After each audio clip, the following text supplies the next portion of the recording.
Hello बच्चों, welcome to the VCC classes. आप सब बच्चों को वीसीसी क्लास में स्वागत है। कहते हैं बच्चों कि जिंदगी बहुत हसीन है, कभी हंसाती है कभी रुलाती है। जिंदगी बहुत हसीन है, कभी हंसाती है कभी रुलाती है, परंतु इस दुनिया के भीड़ में सफलता उसी को मिलती है जो मेहनत के आगे सिर झुकाती है। तो बच्चों, आज हम लोग विद्युत धारा का लेक्चर नंबर 2 देखेंगे और इस लेक्चर में बात करेंगे हम लोग बच्चों आवेश के गुण पे कि आवेश का क्या गुण होता है। तो आइए स्टार्ट करते हैं आवेश के गुण।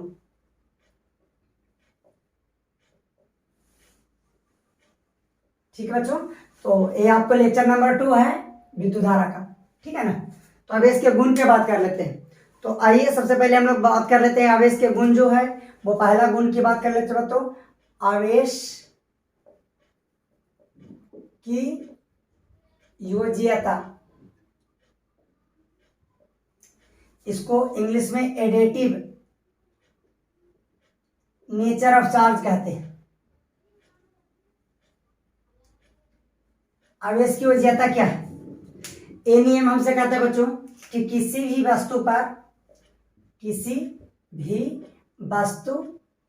पर अगर आपको कुल आवेश जानना है, जिसे हम परिणामी आवेश कहेंगे बच्चों, परिणामी आवेश उस वस्तु पर उपस्थित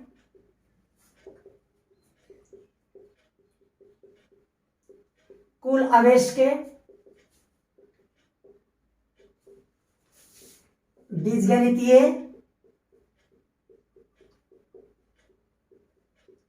योग के बराबर होता है।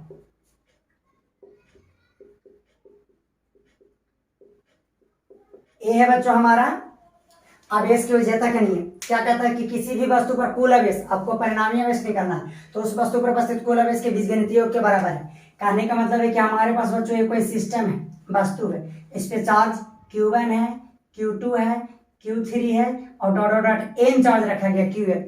तो हम जानना चाहते हैं सिस्टम पे कुल आवेश कितना है, कुल आवेश जानना चाहते हैं। तो कुल आवेश को बच्चों हम परिणामी आवेश कहेंगे।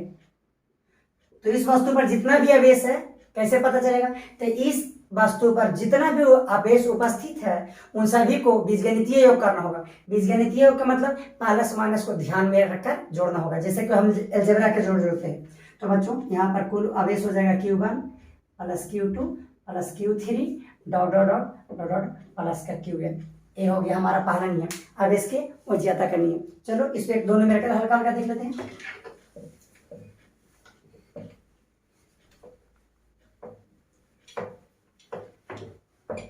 देखो, जैसे हमारे पास बच्चों कोई सिस्टम है, इस सिस्टम पे ना माइनस का 5 कूलम, प्लस का 6 कूलम और माइनस का 7 कूलम आवेश है। हम जानना चाहते हैं इस पर परिणामी आवेश कि सिस्टम पर कुल परिणामी आवेश कितना है। परिणामी आवेश मतलब बच्चों कुल आवेश। तो क्या करना है, कुल आवेश की योज्यता क्या कहता है कि इस पे जितना भी आवेश है कैसे पता चलेगा? इस सिस्टम पर जितना भी आवेश है सबको बीजगणित के हिसाब से जोड़िए, नहीं प्लस माइनस को ध्यान में रखें। तो माइनस 5 कूलम, प्लस का 6 कूलम, माइनस का 7 कूलम। तो बीजगणितीय योग कैसे होता है? माइनस को एक साथ जोड़ा जाता है, माइनस 7 5 12 माइनस कूलम हो गया, अब प्लस का 6 कूलम। अब बच्चों को माइनस से को प्लस रहे ना तो बीजगणित में घटा दिया जाता है, 6 में से 12 गया बच्चा माइनस का 6 कूलम। बात समझ रहे हो?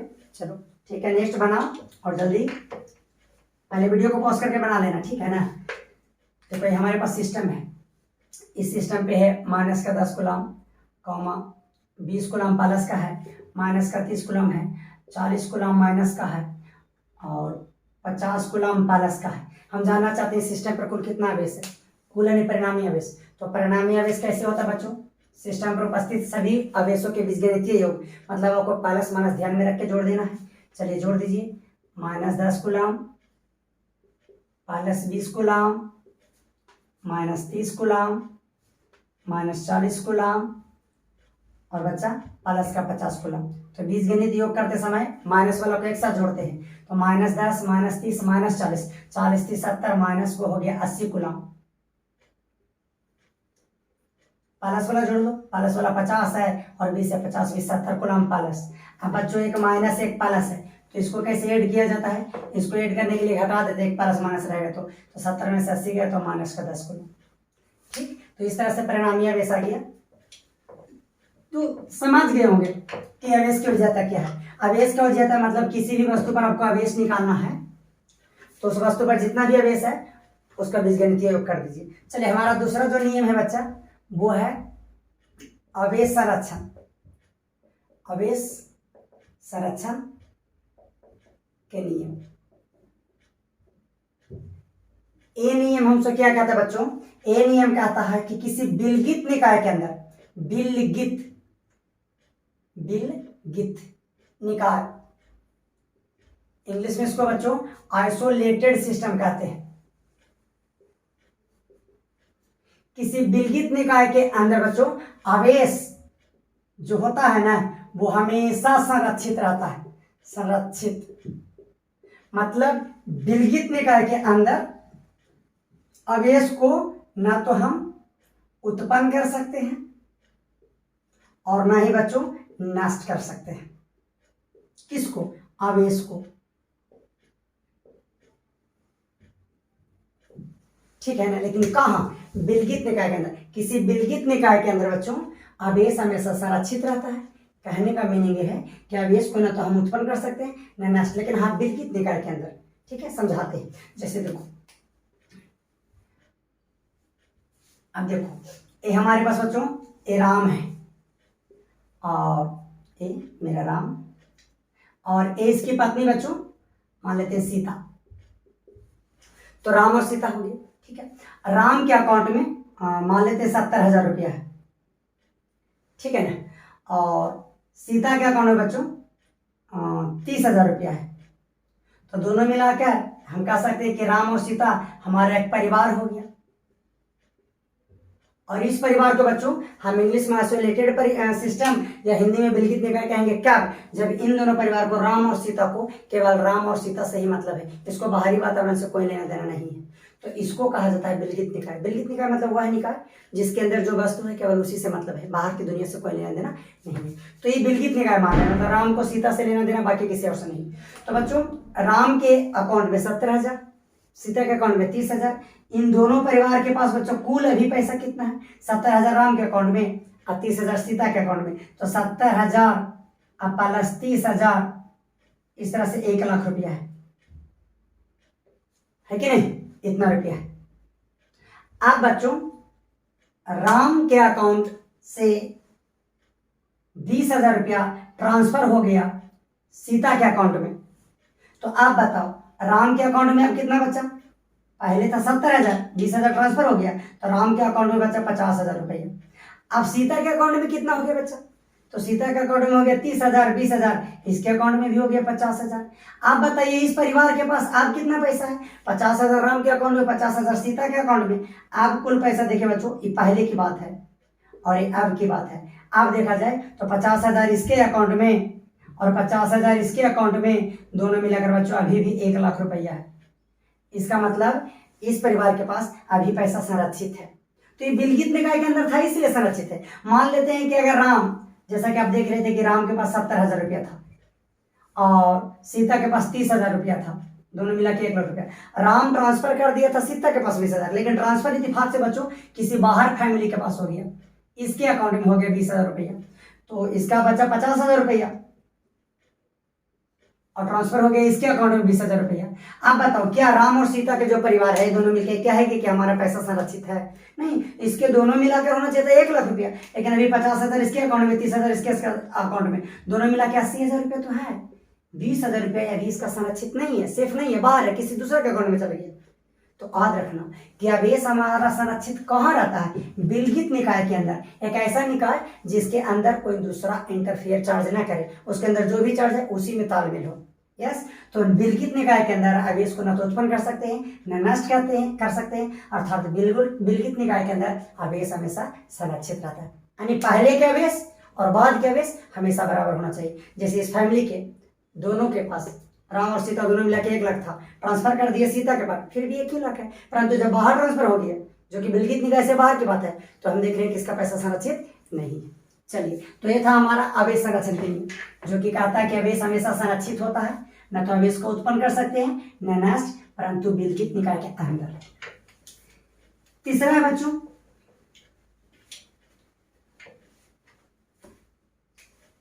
तीसरा गुण है आवेश का क्वांटमीकरण। ये क्या कहता है? ये हमसे कहता है ना बच्चों कि किसी भी वस्तु पर जो आपको आवेश मिलेगा, और आवेश को बच्चों रखना हम क्यू से सूचित करते हैं, तो किसी भी वस्तु पर जो आवेश मिलेगा वो कहता है हमेशा पूर्णांक के रूप में ही मिलेगा, पूर्णांक संख्या होगा, ठीक है ना। वो बिना पूर्णांक के रूप में, भिन्न के रूप में कभी नहीं मिलेगा, भिन्न। ये हमारा कहता है आवेश का क्वांटमीकरण। जैसे कोई वस्तु है तो इस वस्तु पर आपको या तो 5 कूलम आवेश हो सकता है, या चाहे कह सकते हैं हम कि 5 इलेक्ट्रॉन होगा, या तो 10 इलेक्ट्रॉन, या 11 इलेक्ट्रॉन, या बच्चों 10 प्रोटॉन, या 20 प्रोटॉन, या 30 प्रोटॉन, जब भी होगा पूर्णांक रूप में। आपको माइनस भी हो सकता है कि -10 इलेक्ट्रॉन, -20 इलेक्ट्रॉन, -30 इलेक्ट्रॉन, या कोई वस्तु पे इस तरह से हो सकता है कि प्लस का 40 प्रोटॉन, 50 प्रोटॉन, 90 प्रोटॉन, जब भी होगा पूर्णांक रूप में। कभी भी किसी वस्तु पर ऐसा नहीं हो सकता कि 3/2 कूलम चार्ज, या 3/2 इलेक्ट्रॉन, 5/7 इलेक्ट्रॉन, 9/8 प्रोटॉन। क्यों? क्योंकि 3/2 हमारा पूर्णांक नहीं है, भिन्न संख्या, परिमेय संख्या। 5/7 हमारा पूर्णांक नहीं है, 9/8 पूर्णांक नहीं है।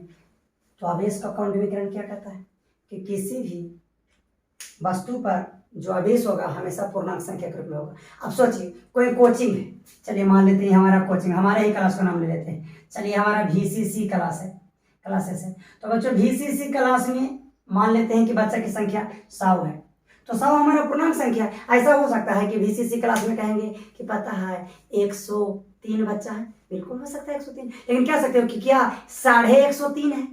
150 का क्या मतलब हुआ कि 100 बच्चा पूरा है और एक बच्चा आधा है, नहीं ना कह सकते हो। क्या इसी तरह से कह सकते हो कि मान लेते हैं कि मेरे कोचिंग में 50 बच्चा है और एक बच्चा छोटा है, तो क्या कहोगे विकास कोचिंग सेंटर में ना VCC में 50 बच्चा है, 50 बच्चा मतलब 50 बच्चा पूरा, एक बच्चा आधा, नहीं ना कह सकते हैं। ठीक उसी प्रकार से किसी भी वस्तु पर जब आवेश रहेगा तो पूर्णांक के रूप में, प्लस माइनस पूर्णांक के रूप में रहेगा, कभी भी 3/2, 1.5। अच्छा जैसे बताओ ये हमारे पास कोई वस्तु है, क्या इस वस्तु पे -3.5 इलेक्ट्रॉन रह सकता है? नहीं, 3.5 हमारा पूर्णांक नहीं है। क्या 3 रह सकता है? बिल्कुल। 9.7 रह सकता है? नहीं, क्योंकि 9.7 हमारा पूर्णांक नहीं है। तो ये था आवेश का क्वांटमीकरण कि किसी भी संख्या पर आवेश जो रहेगा हमेशा पूर्णांक के रूप में रहेगा। अब हमारा जो चौथा है बच्चों कि आवेश बल लगाता है दूसरे आवेश पर। तो आवेश का ये चौथा गुण कि आवेश दूसरे आवेश पर बल लगाता है। एक किस प्रकार के बल लगाता है पहले देख लो। ये पालस है और ये पालस है, तो दोनों आवेश पालस है, तो इन दोनों आवेश जब एक ही प्रकार के होता है इसे, तो इसे हम कहते हैं सजातीय आवेश। उसी तरह से ये आवेश हमारा ऋण आवेश है, ये आवेश हमारा ऋण आवेश, दोनों एकदम सेम है, ये भी ऋण है, ये भी ऋण है, माइनस माइनस, तो इसको भी कहेंगे सजातीय आवेश। तो बच्चों जब ऐसा होगा कि सजातीय आवेश रहेगा तो इनके बीच प्रतिकर्षण बल लगेगा। प्रतिकर्षण बल मतलब एक आवेश दूसरे आवेश को दूर धकेलेगा, ये आवेश इस पर इधर डायरेक्शन में बल लगेगा धकेलेगा, और ये आवेश इसको अपने से दूर धकेलेगा। उसी तरह से ये दोनों चीज को सेम आवेश है प्लस प्लस, तो ए आवेश इसको इस डायरेक्शन में अपने से दूर धकेलेगा, इसी तरह से ए आवेश इसको प्रतिकर्षित करेगा। ठीक, क्यों? क्योंकि सजातीय आवेश है, तो सजातीय आवेश के बीच कौन बल लगेगा? प्रतिकर्षण। याद रखना हमेशा। इसी तरह से मान लेते हैं हमारे पास एक पालस है, धन आवेश है, और ये हमारे पास एक ऋण आवेश है, तो धन आवेश ऋण आवेश अलग अलग है, तो इसको हम लोग पहले कहेंगे विजातीय आवेश कि ये विजातीय आवेश है। ठीक है, इसी तरह से ये माइनस है, ये प्लस है, दोनों ये प्लस माइनस अलग अलग नेचर के हैं, तो इसको कहेंगे विजातीय आवेश। जब विजातीय आवेश रहेगा बच्चों तो एक दूसरे की तरफ बल लगाएगा, और ये जो बल लगाएगा उस प्रकार के बल को हम आकर्षण बल कहेंगे। क्या? जब विजातीय रहेगा था मतलब ये आवेश इसको इस तरह अपनी ओर अट्रैक्ट करेगा, ये आवेश इसको अपनी ओर अट्रैक्ट करेगा। ठीक, ये माइनस इसको अपनी ओर खींचेगा किया जा, और ये प्लस आपको इसको अपनी ओर अट्रैक्ट करेगा। तो विजातीय आवेश के बीच आकर्षण बल लगेगा और सजातीय आवेश के बीच प्रतिकर्षण बल लगेगा। ठीक है, चलिए देखिए बच्चों, जैसे यहाँ पर इलेक्ट्रॉन है, यहाँ पर इलेक्ट्रॉन है, बताइए दोनों के बीच कौन सा बल लगेगा? तो दोनों सेम है, इलेक्ट्रॉन इलेक्ट्रॉन, तो बच्चों प्रतिकर्षण बल लगेगा। ये इलेक्ट्रॉन इसको इधर रिपेल करेगा प्रतिकर्षित, और एक दूसरे को इधर, तो दोनों के बीच यहाँ पर जो बल लगेगा बच्चों प्रतिकर्षण बल। इसी तरह से ये प्रोटॉन है और ये इलेक्ट्रॉन है, अब दोनों के बीच कौन सा बल लगेगा? तो बच्चों इस बार आकर्षण लगेगा, क्योंकि प्रोटॉन मतलब प्लस, इलेक्ट्रॉन मतलब माइनस, इलेक्ट्रॉन मतलब माइनस माइनस, दोनों सेम था, सजातीय था। यहाँ देख सकते हैं प्लस ही माइनस विजातीय है, तो एक दूसरे को आकर्षित करेगा। ठीक, चलो तो जैसे हमारे पास एक गोला है प्लस वाला और एक गोला है माइनस वाला, अब इन दोनों को हम निकट ला के रख दिए तो कैसा बल लगेगा? देख सकते हो, इस पे प्लस इस पे माइनस है, विजातीय आवेश है, तो बच्चों आकर्षित होगा, ये इसको इसी ओर आकर्षित करेगा और ये इसको इसी ओर आकर्षित करेगा। ठीक, तो इस तरह से बच्चों आज हमने आवेश के गुण पे बात की है। तो इसी के साथ हम अपने लेक्चर को समाप्त करते हैं। जय हिंद, जय भारत।